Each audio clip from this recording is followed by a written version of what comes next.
2023, 6 p.m. I'd like to call the meeting of the City Council to order.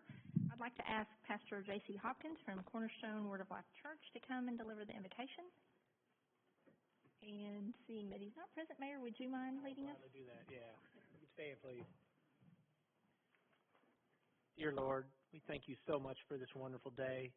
We thank you for the opportunity to come together at the City Council meeting and share our community and talk about the areas that we continue to want to see as we work hard to make it the best community that can be. Lord, on the special day of 9/11, we remember all of those who tragically we lost, and we ask and we thank all of those who rushed in to continue as they did each and every day to do what they needed to do to save people and be with people. Lord, we ask that you be with each and every one of us tonight, whether you're up on this dais or out in the audience, and help us to understand there's a much better picture in this world, and we're very appreciative of what we have, who we are, and what we continue to do. In Jesus' name we pray. Amen. Amen. Thank you, Mayor. Please join me in the Pledge of Allegiance. I pledge allegiance to the flag of the United States of America and to the republic for which it stands, one nation, under God, indivisible, with liberty and justice for all. Roll call, please. Mayor Finley. Here. Councilmember Wroblewski. Here. Councilmember Spears. Here. Councilmember Powell. Here. Councilmember Shaw. Here. Council President Bartlett. Here. Councilmember Denzine. Here. Councilmember Seifert. Here.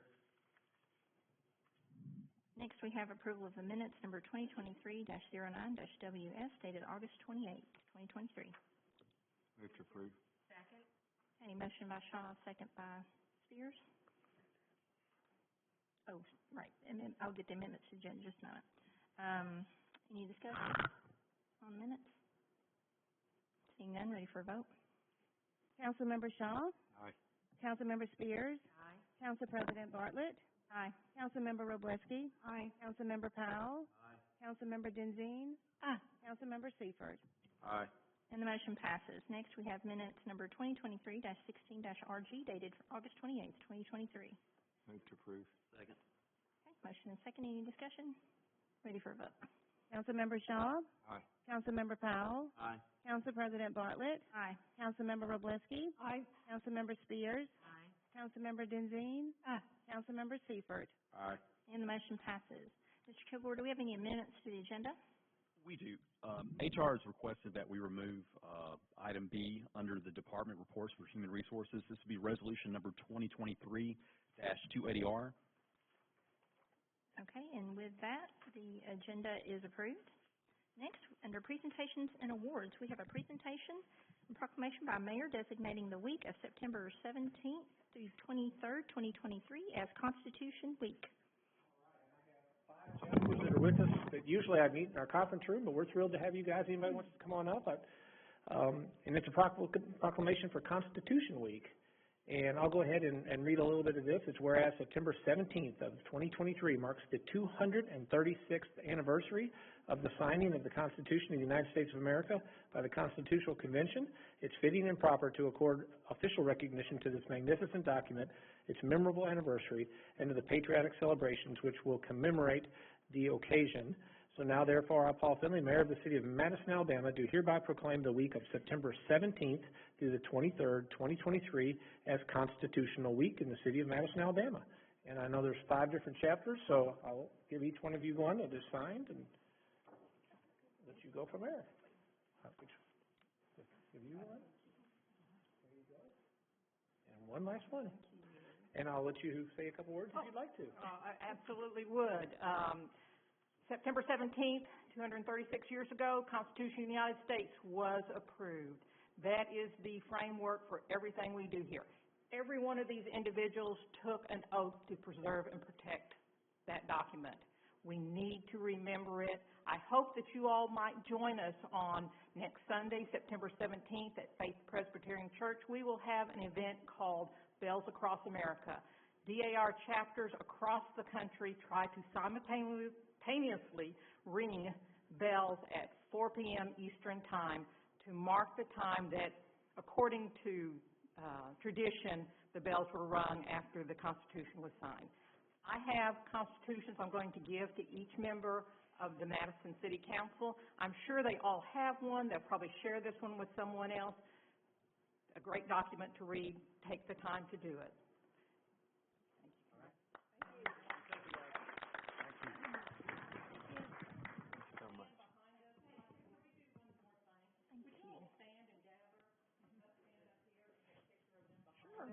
Down there or up here?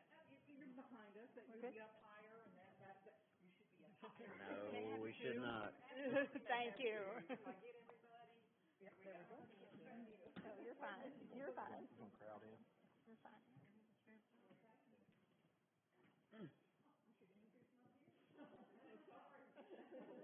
You're fine. You're fine.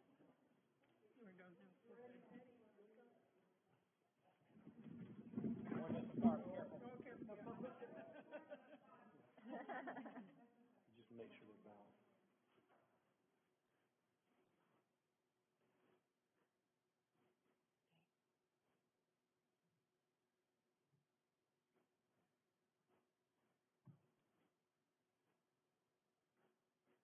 All right. great. Thank you. You guys, okay. What you do? No, I'm We're back. Thank you very much. Next in our agenda is public comments related to agenda items.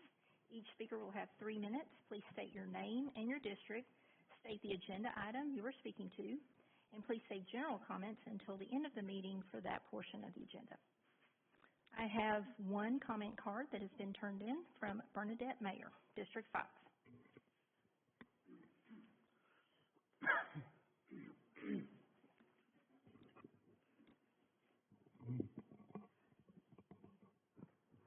Good evening. As she said, I'm Bernadette Mayer. I'm in District 5. I live off Southwood Drive. Okay, number one, the proposed ordinance Ranae Bartlett's introducing for council members about the order of business. I want to say leave the current public comments and current times in place for before and after. The current city council has toyed enough with these public comments on city council meeting agenda, and we need to stop this.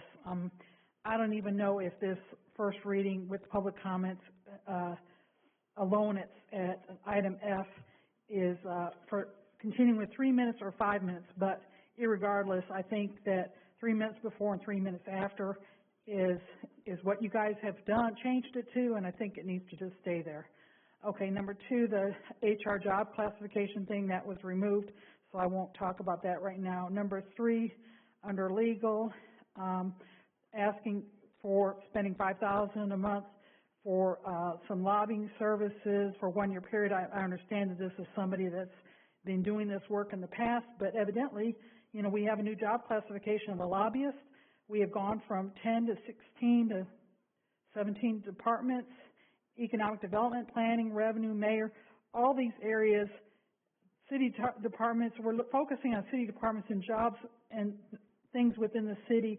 We don't need to have this additional thing beyond what we've all been having, adding on city departments. Okay, and then my next item is on meeting agenda items. I found this in all the meetings I've attended, there's a failure to really discuss in the past anything or very short comments within city council meeting agenda items that do not have enough information on agenda attachments. I want to remind you about open meeting laws and the spirits of the law.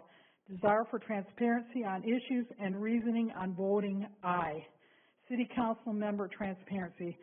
You know, we in the audience don't have the information you guys have, and we really appreciate when, for the citizens that are watching this as well as for us that are here, to have things properly discussed and looked at. I'm really upset at how the city departments have grown to being 16 departments and lots of layering of all these positions and for things that aren't even in place yet. And yet no transparency on what's going on with budgeting, and anyhow, the rest of my comments will be for later. Thank you very much.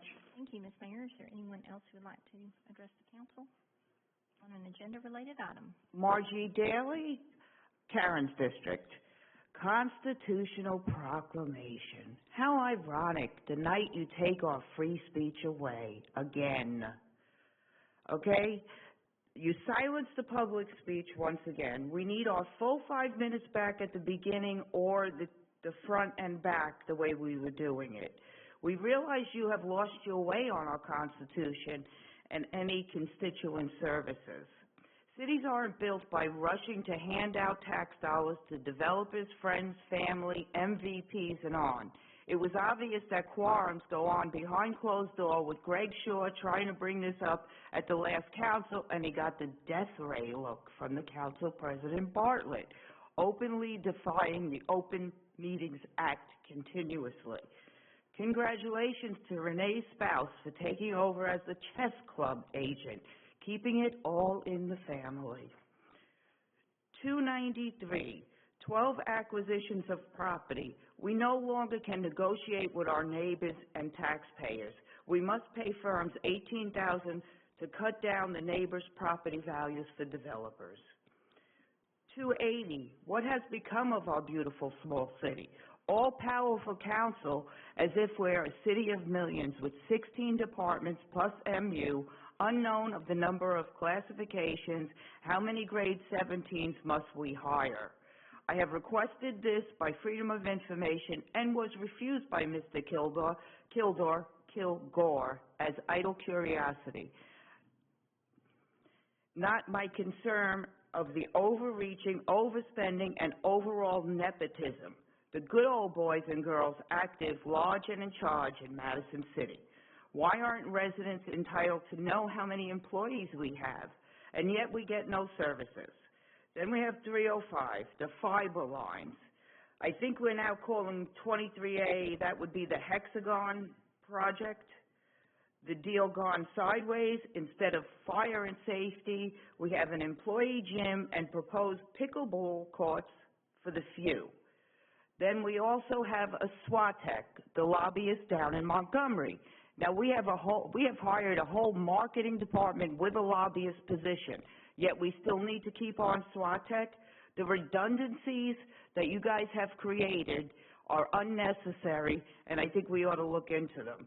Then E, F, and G, 78,000, 6,000, no file, no bill, no invoice. Why? CDG, Rogers Group, who are they? There's no name on the Secretary of State for that company. Thank you. Thank you. Is there anyone else who would like to address the council on an agenda-related item? Please come forward. Seeing none, we will close public comments and move to the consent agenda and Finance Committee report. The Finance Committee has reviewed all the regular and periodic bills to be paid and found everything to be in order. With that, I'll move to approve. Second. Motion and second. Any discussion? Ready for a vote. Councilmember Shaw. Aye. Councilmember Powell. Aye. Council President Bartlett. Aye. Councilmember Wroblewski. Aye. Councilmember Spears. Aye. Councilmember Denzine. Aye. Councilmember Seifert. Aye.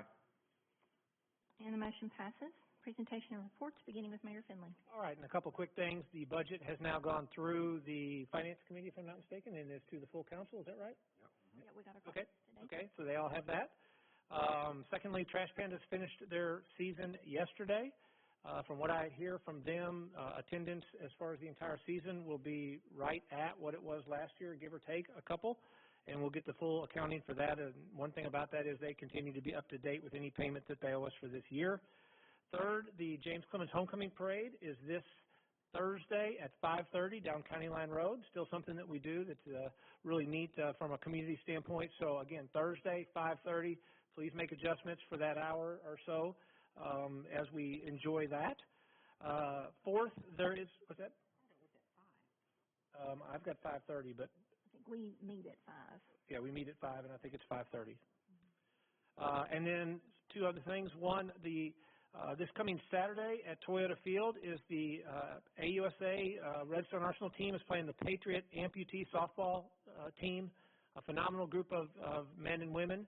I think that game's at 5:30 at Toyota Field. And then lastly, excited that Niche has again named the zip code of 35758, which we're sitting in right now, as the #1 zip code to live in Alabama. Our 35756 zip code ranked number 5, so we have #1 and number 5. The question that many of you are asking is, well, how many zip codes are there in the state of Alabama? And the answer is 838 zip codes. So to all of those monstrous number of people that are managing this city and that we continue to add people to, thank you for all you're doing to continue to help our city be ranked from that as #1. And with that said, that's all I have. Thank you. District 1. Yes, ma'am. The mayor forgot to mention that we attended this morning the 9/11 remembrance event. Appreciate him being there, and Mac Well, I left it for you. I knew there was you something knew it you was needed, coming. Maura. You needed. I dressed for the occasion. Well, I just want to thank That's called an alley-oop, by the way. alley-oop, yeah. Chief Bailey and Chief Gandy for their joint effort in today's just very important event. We can never forget. We have to remember those that perished that day, those that went in to rescue. So many. We lost 3,000 that day, but so many lived because so many fought for their lives, and I'm just so appreciative. I want to make a note next year to really advertise that on my social media accounts and get better attendance. I think we had probably 20 people honk as they drove by, but we need to let our community know that we have that at our fire station on Hughes Road every 9/11 at 9 a.m., which is when the event that will forever change our nation happened, so we will never forget that. On a lighter note, want to mention that the Madison Library is having their Mad Movie extravaganza this month. The 14th is Robot Monster, which, sometimes they take movies I've never heard of, but on September 28th is Escape from New York, which is really actually a good movie. So mark your calendar for those fun events. And then tomorrow night, Tuesday at 6:30, we have our Friends with the Library meeting. So if you're interested in coming and supporting our local library and getting involved, we would love to see you there. And that's all I have. Thank you. District 2. Okay. The email that I'm looking at says 5 o'clock for the parade, so it's either 5 or 5:30, y'all. Also, on Thursday at 7 p.m. on the front lawn at James Clemens, they will have the jet dedication. So that's been a long-awaited thing over in jet territory. And that is all I have. Thank you. District 3. Connie's at 5, he's at 5:30, I'm going to say 5:15. There you go. Probably it is 5, and just show up at 5 That's or right. a little bit early. But anyway, 9/11, I would like to say something about that as well. There were 3,000 people. There were 340 some odd firefighters that ran into those towers, knowing they weren't coming out. They didn't have enough air to go up and back down. They knew it, and they did it anyway. And it was, I watched some of that today. They call out if y'all have ever watched any of those events, they call out every single one of the names. There's an additional 3,000 people that have died after that, from things that they inhaled or what have you.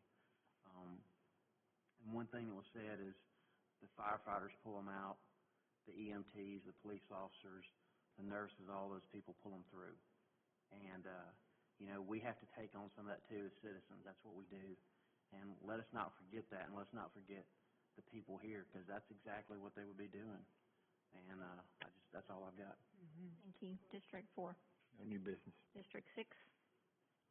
I'd like to talk about the Madison Street Festival. It is coming up on October 7th, which is not that far away anymore. We're very excited. We have such a great number of food vendors, businesses, crafts, everything really involved this year, and it's going to be great. So please mark it on your calendar. It's October 7th, and we are still looking for volunteers. So if you have some time to give that day, please go to our website and volunteer. We'd really love to have you join us. So for those that haven't been around, it's just a wonderful citywide family event.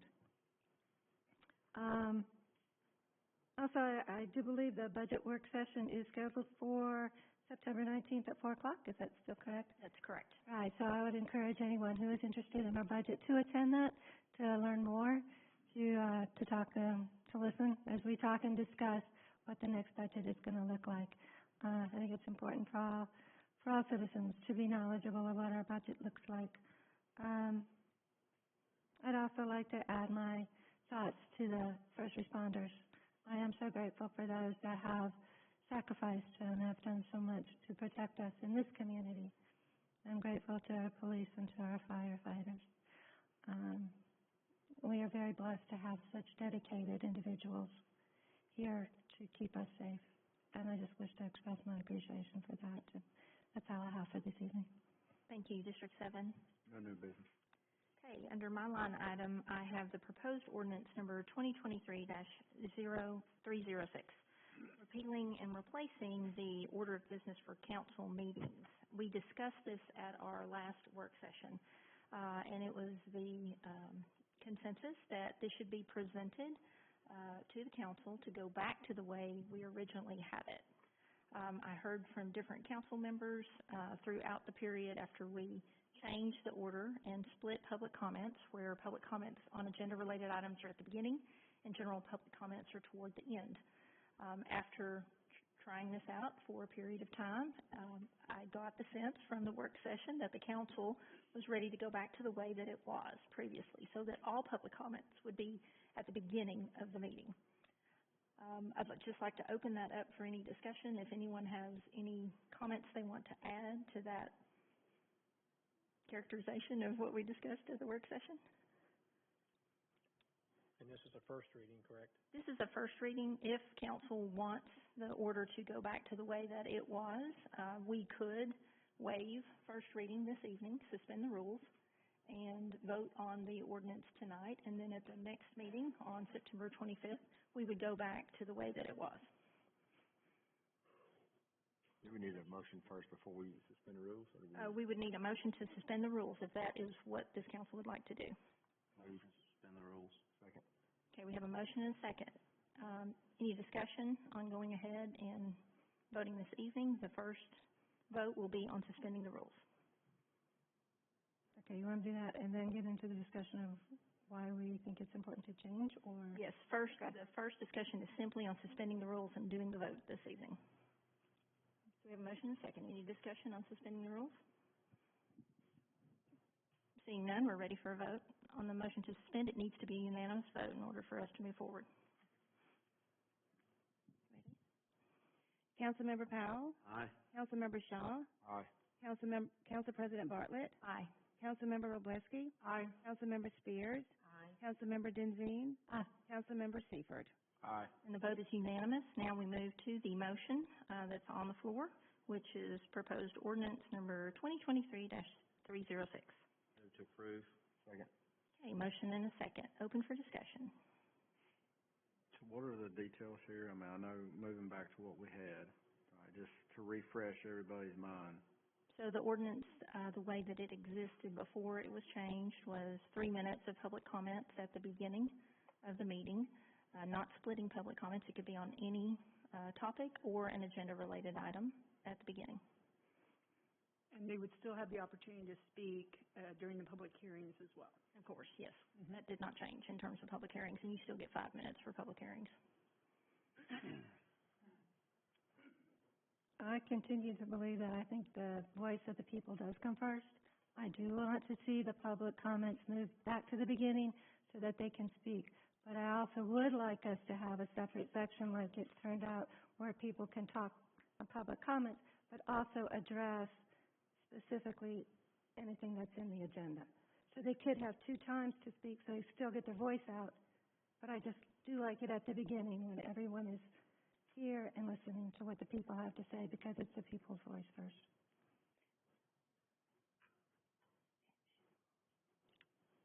Any other comments? How does that, I'm just curious, I mean, how does that change it? If you still have, if you have public comments at the beginning, but then you still have something at the end. No, not at the end. It would all be at the beginning, but it would be divided into 2 sections. You'd have public comments if anything they want to talk about concerning city things. But if there are very specific items which they do appear to like to talk about, because their voices should be heard on things in the agenda, they should have that time also. Because I thought it was very beneficial that we heard both public comments and give them time to talk. But I would just like to see it at the beginning when everyone is here and listening, as opposed to the end when a lot of people have gone on and are no longer listening to public comments at the end.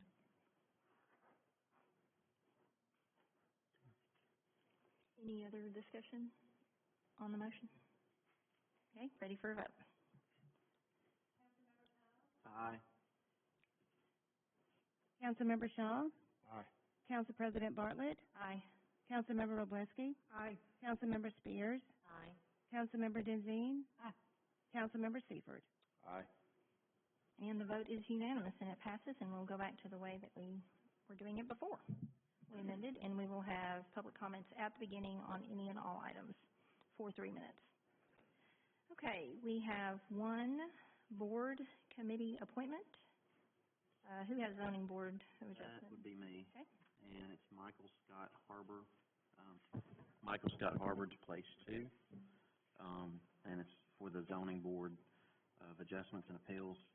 And he's moving from supernumerary number 1 position. And we'll have somebody for that later. Okay, we have one nomination. Any other nominations? Seeing none, Michael Scott Harbour is appointed to place 2 by acclamation. Next, we have one public hearing on resolution number 2023-279-R. Good evening.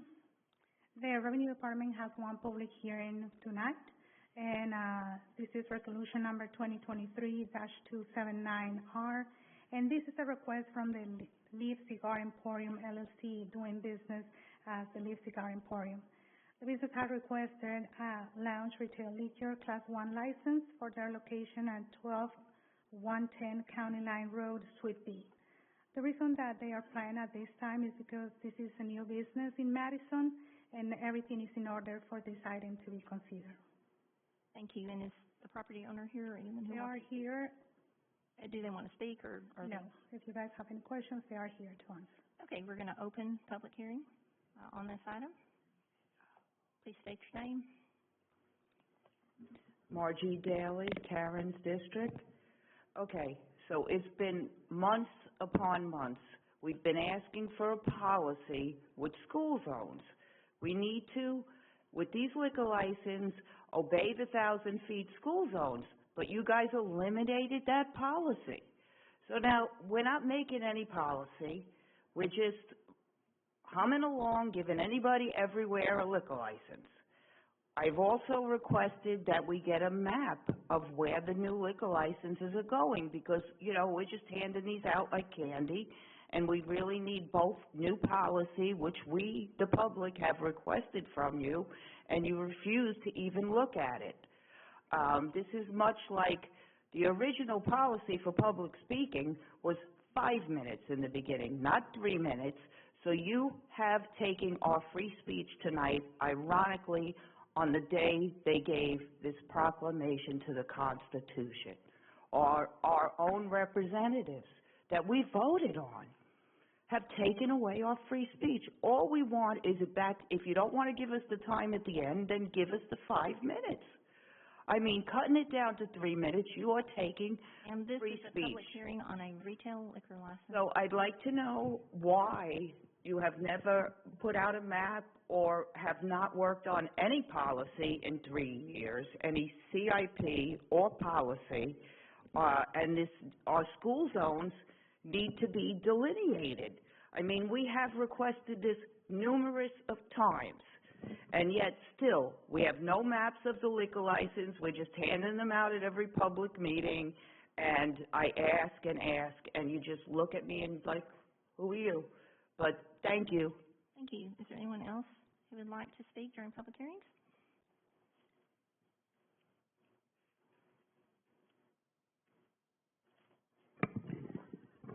Bernadette Mayer, District 5. I also reiterate the same things, zoning on liquor license relevant to school zones, and also general planning, construction zones. Safety is supposed to be one of our issues. A gun store within very close to a city school and several small schools and the Madison Public Library. there's no zoning review as our city is growing. The zoning on liquor licenses, like this one, the council's not having any kind of a show of where these liquor licenses are, where they are relevant to the schools, any kind of a policy or whatever. We're ending up having eyesore and below community standards of new construction, some of these licensees,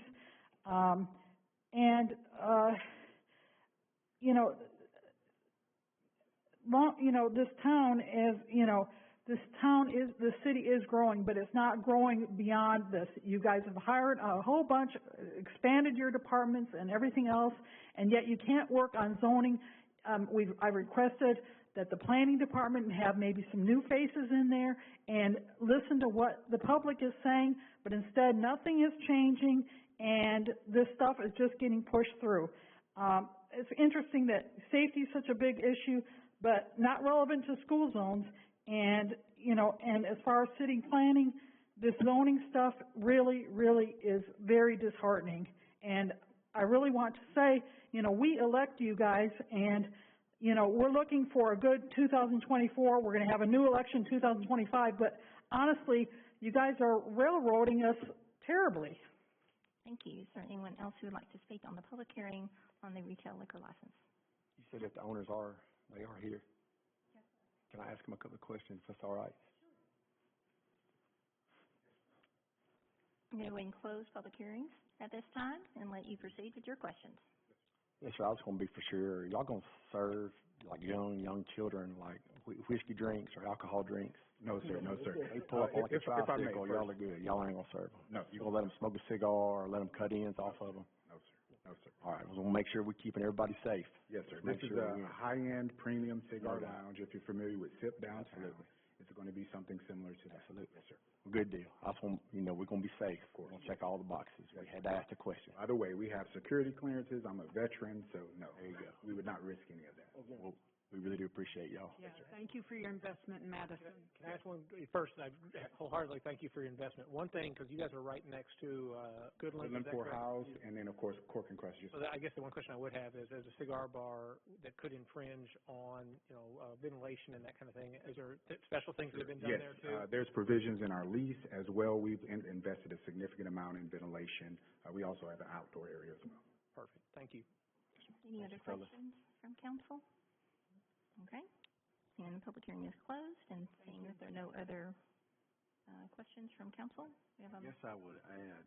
I just did a quick Google. I think we're like, according to Google Maps, we're 0.6 of a mile from the nearest public school. So I think we're in a safe distance there.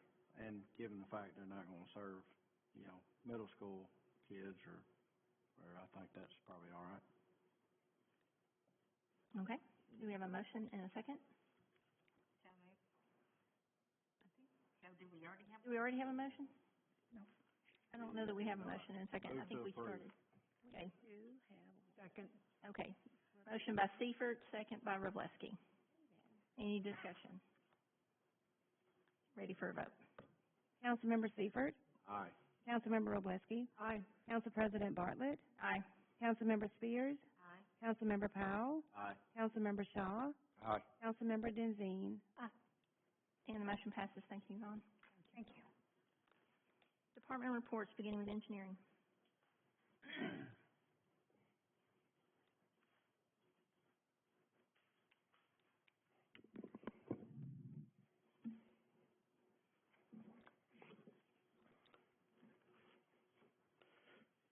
All right, first I have resolution number 2023-181R. This is authorizing acquisition of property and easements for the construction of the Hardeman Road, Madison Branch Boulevard roundabout in the amount of $65,000 to be paid from the engineering budget. Move to approve. Second. Okay, motion and second. Any discussion?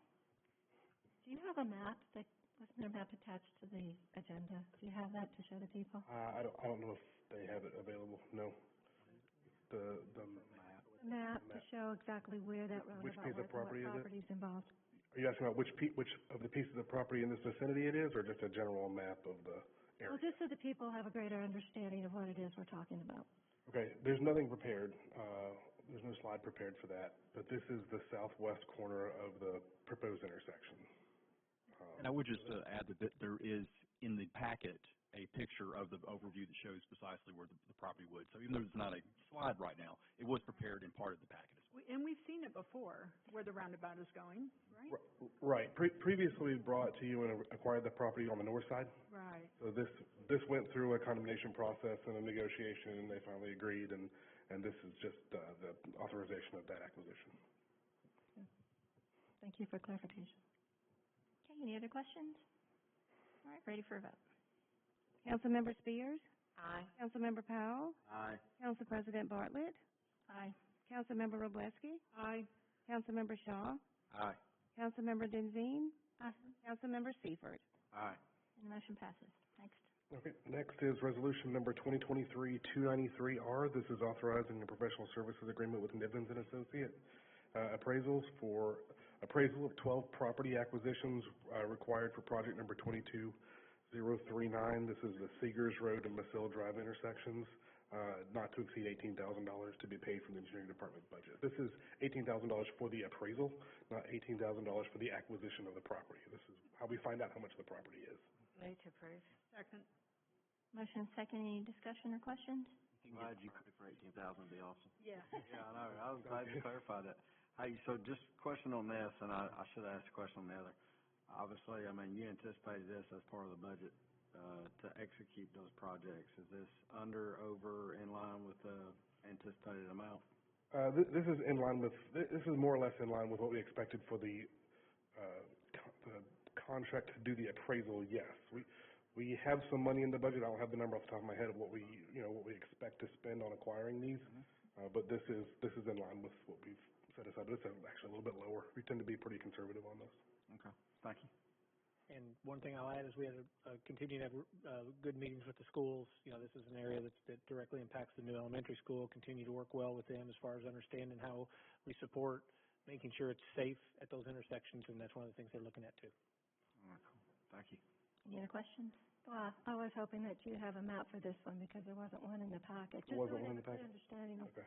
where you're appraising and for what purposes.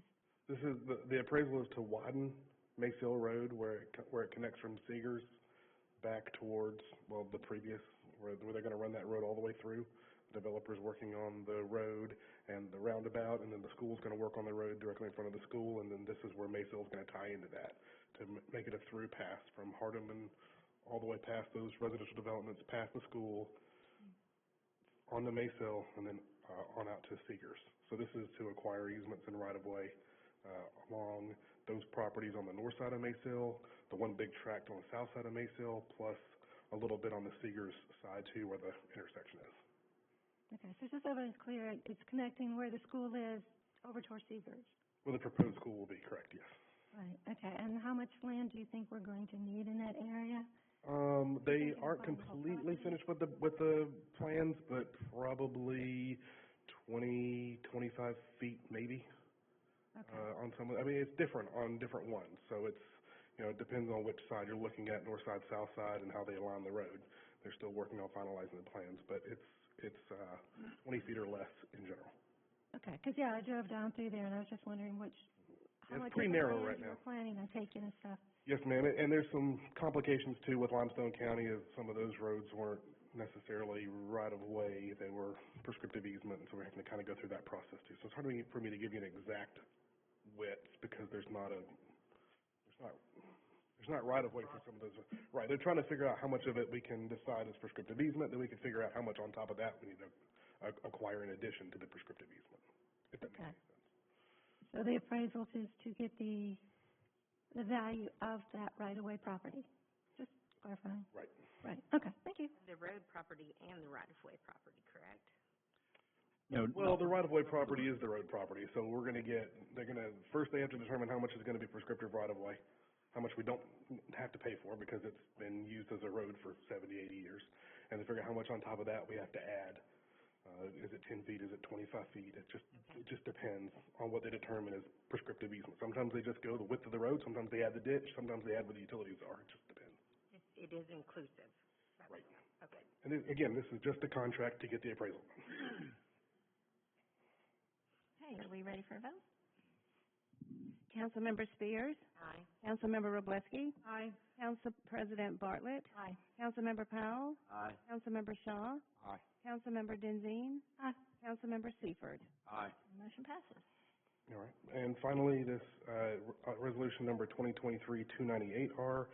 This is authorizing an amendment to our agreement with OHM Advisors, on project number 23011, Balch and Gooch, intersection improvements in the amount of $6,500, to be paid from the engineering department budget. This is additional survey needed for that area, for the proposed roundabout improvement. Move to approve. Second. Okay, motion by Shaw, second by Powell. Any discussion or questions? How's that coming? How's that project? I know you probably told us a while back, but I've slept since then. We're at about 60% on design for that, and so they're going to go back, get a little bit more. We've pretty much determined an alignment for how it's going to be, how much of an offset there's going to be. We talked with the mayor's office about that a few weeks ago. We talked to some of the businesses and residents over there, gotten with those guys of what their expectations are going to be. This is specifically for hospital access over there, to how we're going to maintain that emergency access through that intersection, particularly for emergency vehicles approaching from the east. And so that's what this is about. Okay. Any other questions? And the landowner's really positive there as far as working with us too. Awesome. Right there at the corner, yep. Okay, ready for a vote. Councilmember Shaw? Aye. Councilmember Powell? Aye. Council President Bartlett? Aye. Councilmember Wroblewski? Aye. Councilmember Spears? Aye. Councilmember Denzine? Aye. Councilmember Seifert? Aye. Motion passes. Thank you, Michael. All right, thank you. HR.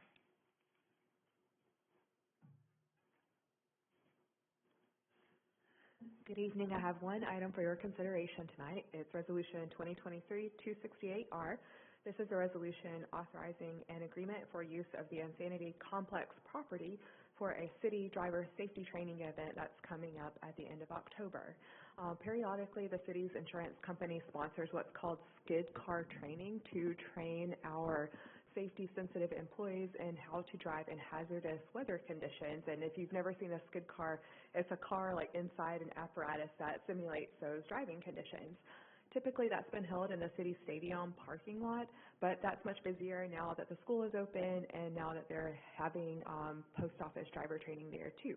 So we needed a new location for it, and Insanity was glad to host us if we would hold them harmless from damage that may occur during the course of the training. And we have a safe record with the training, so we don't anticipate there will be any problems, but the company did want this agreement from us, and I'll be glad to take any other questions that you have. Move to approve. Second. Okay, motion and second. Any questions? Do we get to drive? We do. You can. The sign-ups are open. Ask. Do it. Yeah. Any other? People that need it. Give me a head start out of the parking lot, and everybody will be okay. I think this should be required for all 15 and 16-year-old drivers, period. And 70-year-old. Older too. Any other questions? Ready for a vote. Councilmember Wroblewski? Aye. Councilmember Spears? Aye. Council President Bartlett? Aye. Councilmember Powell? Aye. Councilmember Shaw? Aye. Councilmember Denzine? Aye. Councilmember Seifert? Aye. Motion passes. Thank you, Megan. Thank you. IT. Get y'all what a J turn is. Hello, I have two items for IT. The first one is resolution number 2023-301-R. This is authorizing supplemental insurance and is to be paid from general operating budget. Move to approve. Second. Motion and second. Any discussion? Ready for a vote. Councilmember Powell? Aye.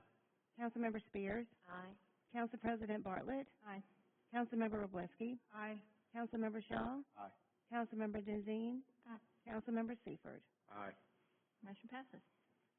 And the second item is resolution number 2023-305-R. This is authorizing an agreement with Comcast for installation of fiber at the 23A business park building, sorry. Move to approve. Second. Okay, motion and second by Spears. Any discussion or questions? Seeing none, ready for a vote. Councilmember Powell? Aye. Councilmember Spears? Aye. Council President Bartlett? Aye. Councilmember Wroblewski? Aye. Councilmember Shaw? Aye. Councilmember Denzine? Aye. Councilmember Seifert. Aye. Motion passes. Thank you. Thank you. Legal.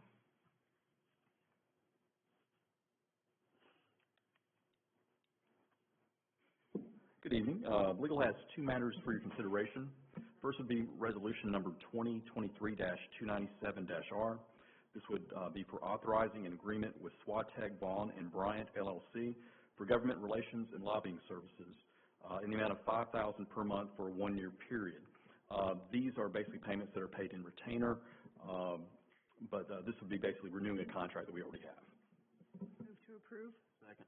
Okay, motion and second. Any questions? I do have questions. What exactly are they providing for the city? Well, basically, the contract provides that if we need them, that they can provide any sort of lobbying services or contact or outreach to the state, et cetera. So what we've done to this point is basically we're paying a retainer, and basically that retainer's built up so that when we do need to call on them, that we would be able to pay for their services. Lobbying is not cheap. Well, the specific answer to your question is they are the ones that we've used for the last 2 years to help us secure $500,000 each year from the state that directly will support the community center. We're with them. That's one of the things that they do. They also are the direct liaisons into many of the different ALEA, ADECA, all the different state departments. And one of the reasons in hiring Tracy Gillespie from an internal side is that we have better communication and utilize them even more throughout the state agencies. They are in Montgomery. They are the ones that are down there. The $500,000 at one point went out of committee from the Senate side to $300,000 because of working with them. They were able to get it back in to make sure that we got that. So they're a liaison for us at the state level that helps us with the different things that we need. And they're on a retainer basis, so we can use them as much or as little as we need to. So you're saying paying them this much every month, we have seen a return that's greater than the value of the retainer? I am. I'm saying out of about 2 years, about spending about $120,000, they've helped us secure at least $1 million worth of things. They also help us work and understand some of the grant monies that are available. They helped us, when they were involved, when we first came out with the COVID money, we were one of the first cities because of their knowledge of how to utilize and get to that state money that helped us secure the money internally that paid when we were able to, the PPP when it was for using police and fire. So absolutely they are an essential piece of what we do to utilize other people's money to pay for some of the things. Right now, one of the things they're looking at and they've helped us look at is understanding what some of the other cities that have minor league baseball have had to do to meet the unfunded mandates that the city that we're looking at. So they are a valuable part of the team, and they have the expertise to help us. Okay, thank you. You betcha. Any other questions? Ready for a vote? Councilmember Wroblewski. Aye. Councilmember Powell. Aye. Council President Bartlett. Aye. Councilmember Spears. Aye. Councilmember Shaw. Aye. Councilmember Denzine. Aye. Councilmember Seifert. Aye. Motion passes. Next. Next, we have proposed ordinance number 2023-303. This would authorize a new offense for hands-free driving to our city code. The state has a similar violation that they have, but it's a little different from what was suggested by PD and that we put together for your consideration. Right now, we have a state code that says that you basically just get a warning until January, and the only way that you could be ticketed for using your handheld device would be if it was secondary to some other reason for pulling you over. So basically, I have to pull you over for something else and find that you have been using your phone, you're looking at it or whatever. Ours is a little different in that as soon as it is advertised, it would become effective. So that's different from the state. And second, this would be a primary offense. So basically, our officers could stop somebody if the only reason for the stop was, in fact, using a handheld device, taking your attention away from the road. Basically, what we would have here is a fine of $25 for first offense, $50 for second, and $75 for the third. And this would just be the first reading for this. And is this similar to what Huntsville has just? It is nearly identical to the ordinance that they've already passed. Okay, just first reading, so thank you. Thank you. How are they going to defend that? Say again? How do you defend that in court? Somebody says, you're on your phone. No, I wasn't. It really, you know, like a lot of things that our officers have to enforce or testify to, it's their testimony versus that of the person in court. You also have body camera. We have some. It can be difficult, but it's just an added incentive to try to, you know, take distracted drivers off the road. Chief Andy, do you have anything to add? I'll just say that innocent driving is the #1 cause of crashes in the city of Minneapolis. Mm-hmm. Go a long way towards ensuring that there is some way of holding people accountable for doing something other than what they're supposed to do, and that's their hands on the wheel. Okay. Thank you. Does that still work on their dash if they're typing a number on their dash and not on their phone? Asking for a friend. I'm just trying to figure out, like, how do you even defend No, I'd be happy to. Basically, if you're talking on the phone, you're basically required to use either an earpiece or maybe use your console for the phone. But you cannot use it for the phone while you have it in your hand. Basically, you can't look at it. You know, for directions, I think that probably violates it. But everything else, as far as having it in your hand, looking at it, pretty much that would be a violation. You can use a screen on your vehicle? I think as long as it's not in your hand, you know, if you have like one of those mounts, I think it just gets harder, like you said. I mean, it's a little harder to enforce at that point as far as were they actually distracted by looking at what's mounted on the, it's called hands-free, but the way that it's actually drafted, I think that you could prosecute one under the right circumstances if it was mounted.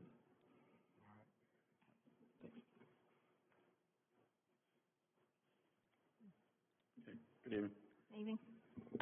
Here for resolution number 2023-287R, and that's authorizing the memorandum of agreement with ALEA and the Alabama Gulf Coast High Intensity Drug Trafficking Area, or what we call HIDTA.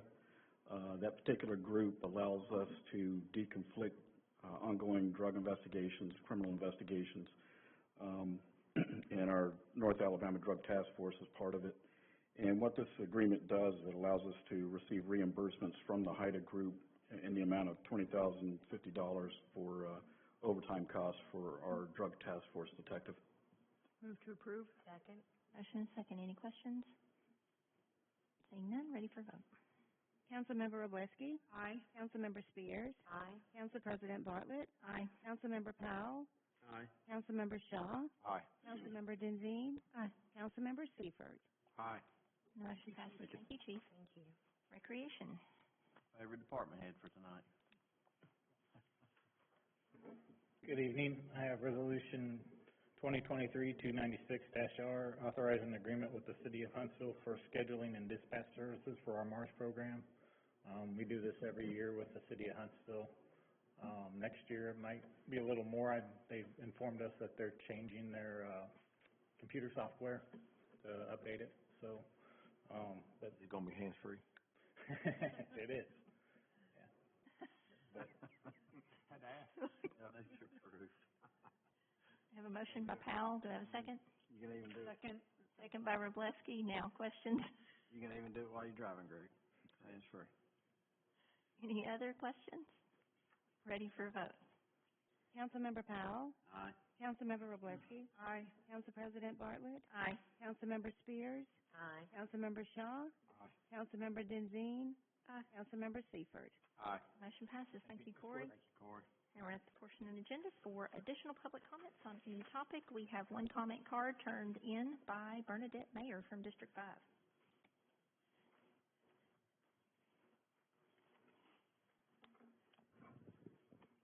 I'm going to use a few precious comment time to say that I feel that, Mr. Shaw, some of your comments have been disrespectful, and some of them you aren't talking in the mic. And so when I say talk into the mic, I'm being contacted to say quiet down, and it's like you got to talk into the mic. I mean, and some of this joking up here, you know, it might be fun and games to you, but I take these meetings very seriously. Okay. As well as I. For the past 7 years.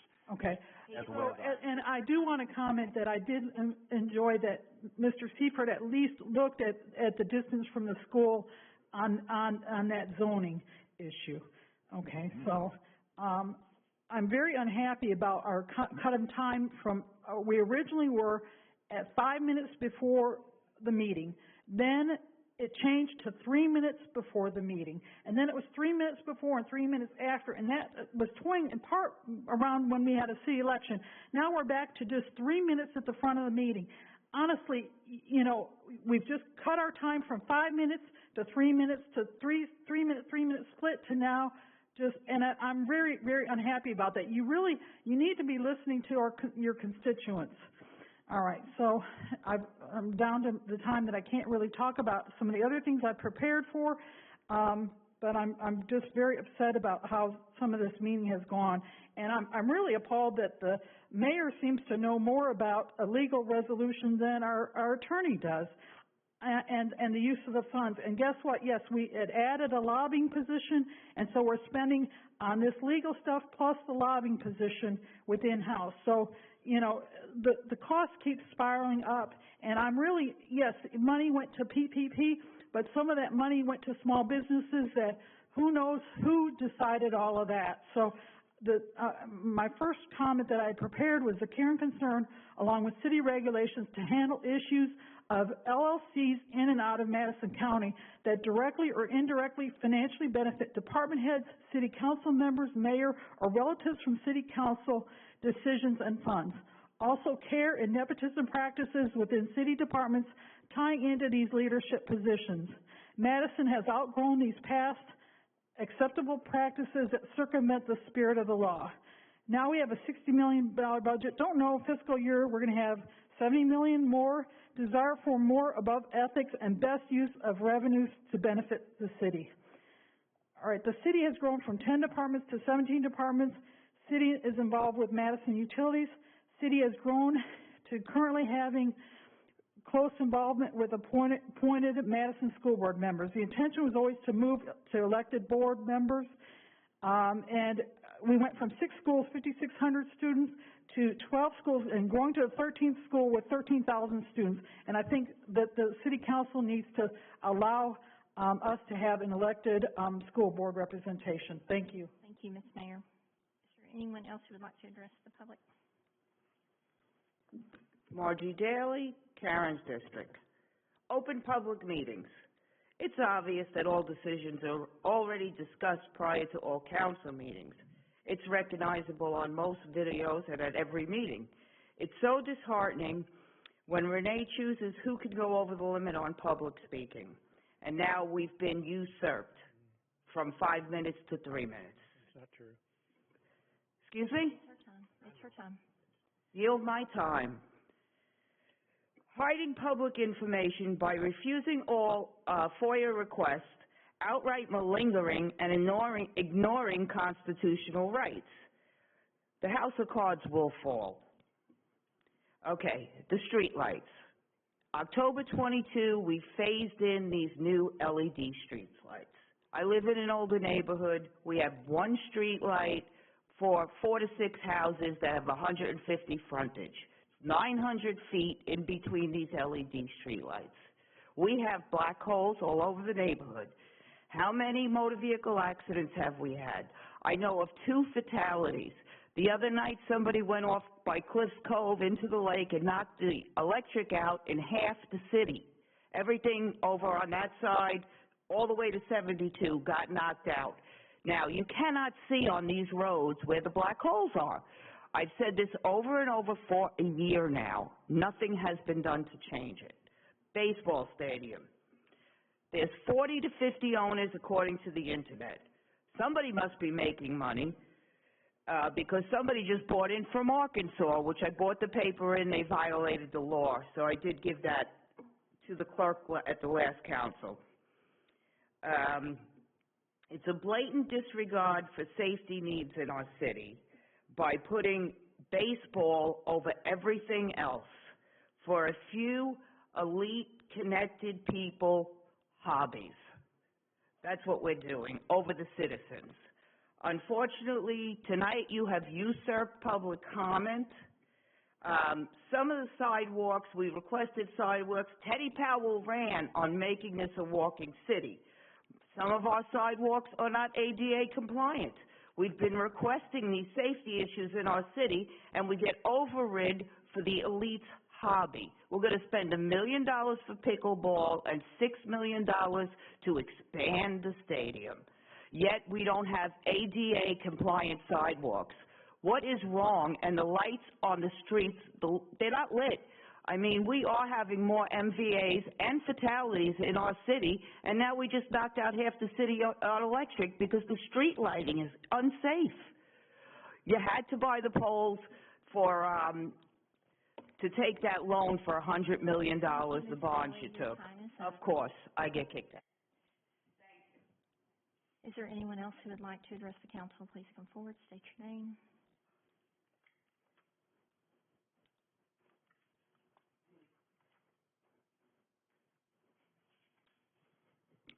My name is Angela Gary. I live in District 5. I don't even know why I'm up here. This is not the Madison I grew up in. I had notes written down, sit through a meeting, and all I hear is, that is pathetic. We're all grown. And it is beyond ridiculous.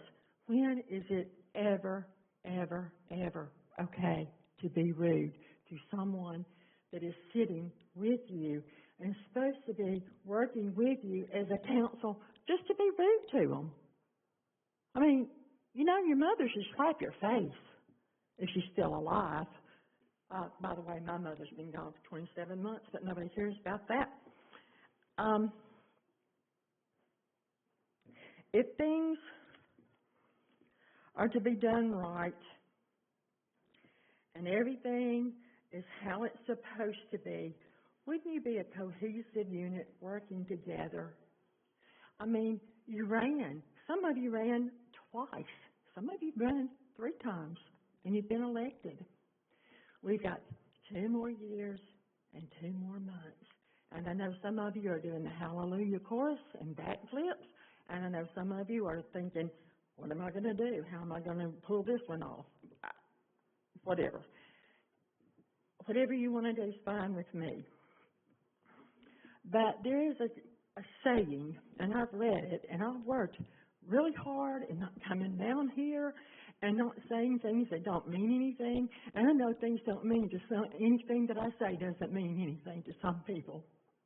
I know that, but I don't care. Because a lot of things you say don't mean anything to me. But when there's a saying that when you're shown disrespect, you need to leave the table, I would agree with that. Wouldn't all of y'all? When nobody respects you, you need to leave the table. I haven't been shown respect in the city of Madison.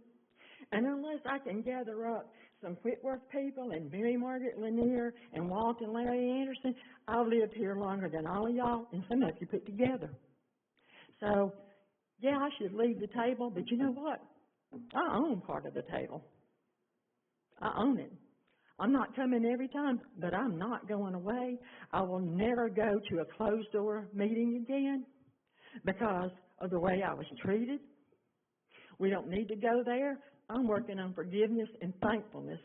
And I'm thankful that in 2 years we'll get a chance to re-elect whoever needs to be. And my time is up. And thank you so much. And Karen, I'm very sorry that Paul Finley cannot be kind to you ever. Is there anyone else who would like to address the council? Please come Here, your purse is up here, and your phone.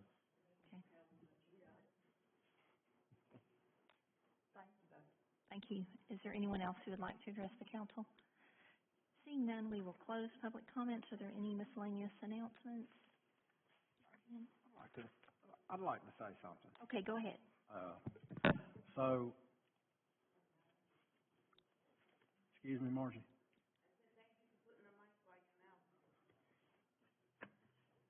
I've never been accused of being quiet, but I'll use the mic. So, you know, coming to these council meetings, Ms. Gary, I've been blessed enough, I guess this is my 2nd term, right? So, coming to these for quite a while. And You know, it's an amazing thing that we can come here and we can have conversations. You can voice what your issues are. We can listen to it. But I'm getting to the point where the personal attacks, the disrespect, is just, it's just not how we do things. All right? I mean, I was born in the South. At the end of the day, bless your heart, don't mean that, but it's a lot kinder than accusing somebody of something. Okay? Let's be civil. Let's have discussions. I will also say freedom of speech is a whole lot different than do you have 3 minutes at the beginning, do you have 3 minutes at the end, do you have 5 minutes? I will tell every one of you, and anybody listening, my cell phone number is out there on the internet. My email address is out there on the internet. You can call me. You can email me. I will meet you for coffee. I will do whatever, or, you know, for lunch, whatever, and I'll listen to you. I have a full-time job on top of this, and I will make time out to listen to you, whatever your issues are. I will guarantee, Miss Gary, Angela, I love you. I listen to you. Let me have just a few minutes, okay? Thank you. At the end of the day, let's please be civil. Let's please, if you have questions or comments, everybody up here has a way for you to comment and get to us. Freedom of speech doesn't mean that you get up here and you can speak for 10 daggum minutes on whatever you want to talk about. We have business to conduct. We have an agenda and things to get through. Okay? And that's what we're here to do. We're not here to gossip. We're not here to accuse members this or that. Now, at the end of the day, it's a free country. You can do whatever the heck you want. There are men and women that have died for that right, and you can do what you want to do with that. But please be respectful and just be courteous. It ain't that hard. If you don't have something nice to say, probably just don't say anything at all, because it doesn't help your cause. It really doesn't. I just wanted to add one thing. Public comments have never been 5 minutes. They've always been 3 minutes, and it's always been 5 minutes for a public hearing. For the last 7 years. Now, it may have been partially true. Partially. You used to be able to sign up for 5 minutes if you were ahead of the agenda by like a Wednesday or a Thursday, and then we changed it all to 3 minutes. So there was a time at one point where that was done. And I'll say two things while we're at it. Ranae, there's nobody of all the presidents I've sat next to that has held people accountable to the 3 minutes, give or take 1 or 2 seconds, better than you. Nobody. So that's wrong. And secondly, Bernadette, I'd love to hear you talk, but you've asked over 100 questions at the last 10 meetings, and you don't want an answer, I don't think. I think you just asked the questions. If you want an answer, I welcome you to sit down, come and ask whatever you want, and we can actually give you information instead of just asking the question. Okay. Go ahead. Okay, I'm going to entertain a motion to adjourn. So moved. We are adjourned. We're on the Hexagon campus, a great partner with the City of Madison, formerly Intergraph, kind of where Madison grew up. But this campus currently has 1,100 employees, and they have worked with the City of Madison on something that we're so excited to be able to share with you today. As our community continues to grow, we're investing in the critical infrastructure and services that we need to prepare us for the future. And a lot of that future has to do with public safety and the need that we have for an additional fire station and a police presence here on the south side in the town Madison area. A fire station 4 and a police substation here in town Madison, closer to where it's needed. A parking lot that gives us additional support for the venue when overflow parking is needed. It adds field space for our adult programs in both soccer, softball, and baseball. Pickleball continues to grow by leaps and bounds, and this property will allow us to build an entire complex here for tournaments and also for our citizens to use on a daily basis. And then Hexagon was nice enough to allow us to use their gym for our recreational programs and continue to allow employees to utilize their gym facilities. What a great partner in Hexagon. What a wonderful project for our community. So how exciting, 4 projects, over 100 acres that Madison residents and our community